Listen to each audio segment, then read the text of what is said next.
In this video, I will be making this aluminum air battery 4.5 volts. So let's get started. First, you will be needing these black little things. These are carbon brushes from electric motors, and I have lots and lots of them. Now, in my previous video, I used graphite powder, because of which its resistance was high, since it was neither compressed nor strongly bonded when compared to a solid carbon brush. So for a single carbon plate, I will be using 4 of these brushes and 2 zip ties. So one carbon terminal is ready. Let's make 2 more.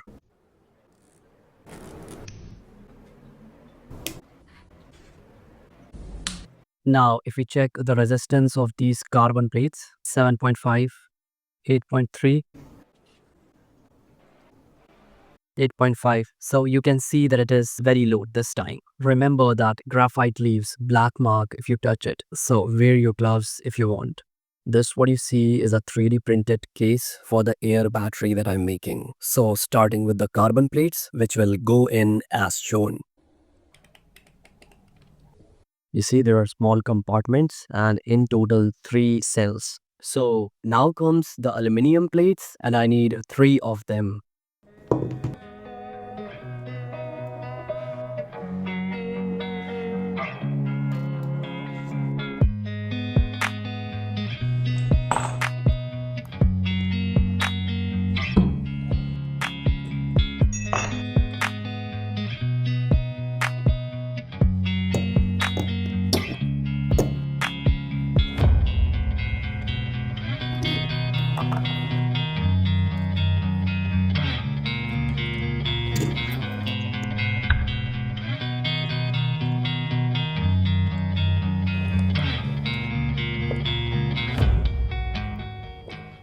Now take a black wire and connect it to the last aluminium plate. This is going to be your overall negative.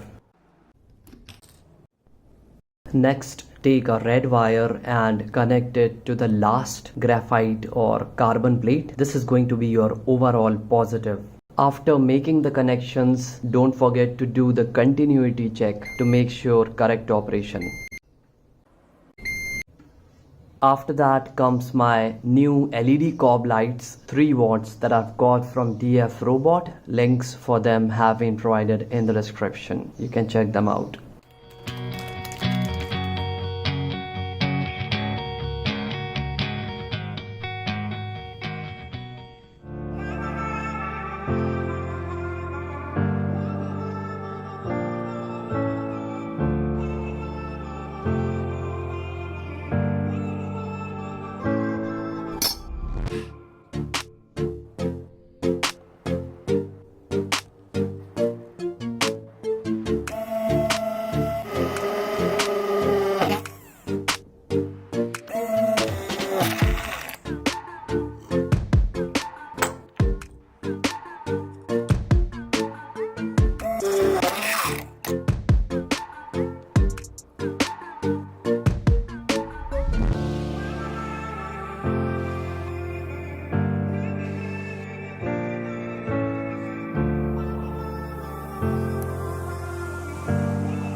So now that everything is almost complete, it is time to make the electrolyte. That is distilled water that I'm using. Next is the potassium hydroxide. That should be enough.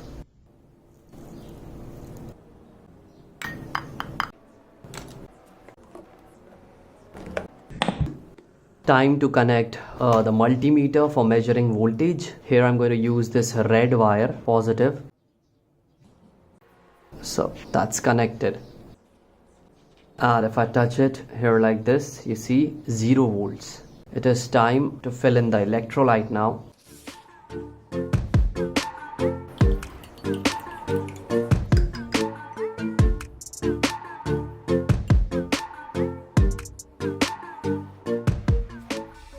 More is needed. Yeah, now the cell is filled. Connecting it to the aluminium wire, and here we have 1.5 volts. That is amazing. It's the maximum that I've got yet. Let's fill the others as well.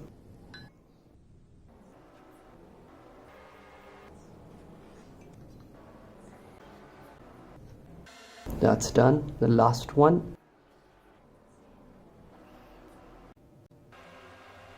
Yeah, it's complete.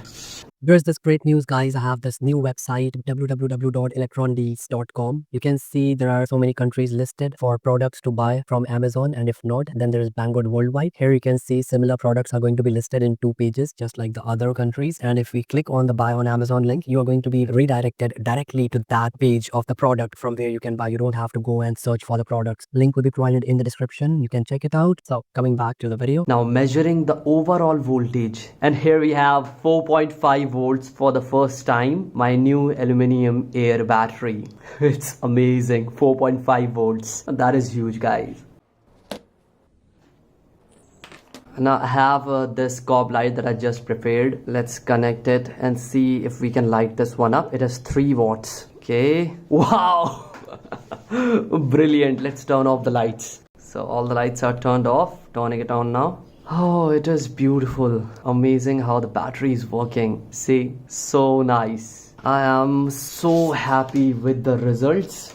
Trying the white LED. It should be brighter than the others, but let's try it anyways, because it is going to take a little more current than the others as well. Okay, you see, turning off the lights, and here we have, wow, it is indeed brighter than the others, and our battery is working really good. Nice.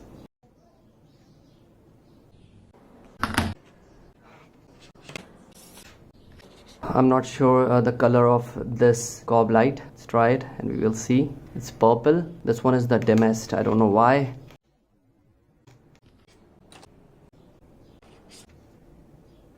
This one, let's see. And we have the red one. Okay. See, red. Well, I wanted to test the blue one, but I'm not sure where it is.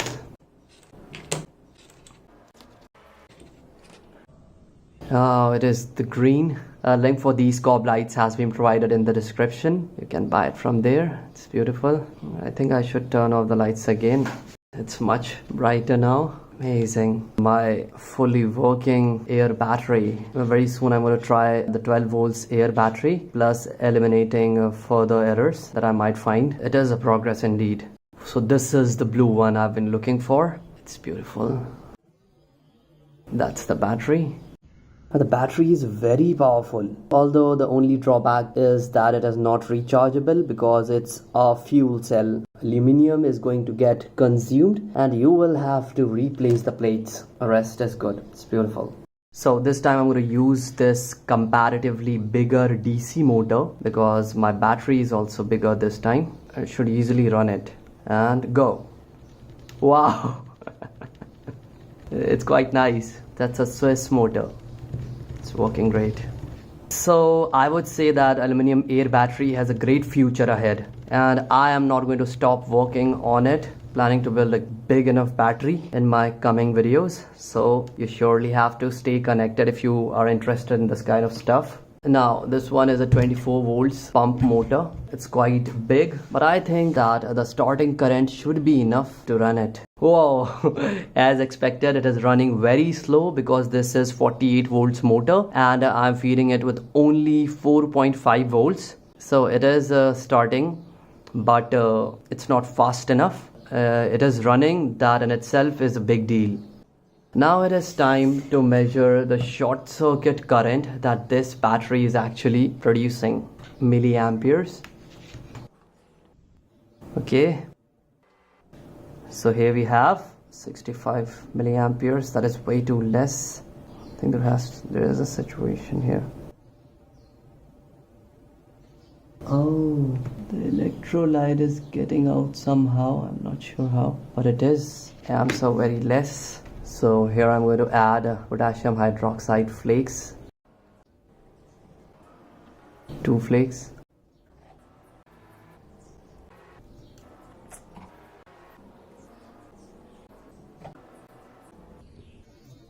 Yeah, now let's check the current. You can see the current has increased to 80 milliamperes, although the fact is that I had hoped for more. Seems like the concentration is way too less and I can do much better here. It's great that I just tested the amperes. So I'm going to put back the electrolyte, my solution, since I'm not very satisfied with the ampere results. Now with that being done, let's add twice more flakes. Let's go a little more. So we are doing around 2.3. Mixing it well and putting it back as it was before. And that's it. It's time to test the amperes now. 124 milliamperes, you see. 117, and obviously it is a short circuit, so it is consuming much more current. 121. So increasing the quantity of potassium hydroxide flakes in water is going to increase the flowing current, but there has to be a limit to which the current can increase. Obviously everything has a limit. So guys, that's all for today's video. See you in the next one. Stay connected. Bye bye.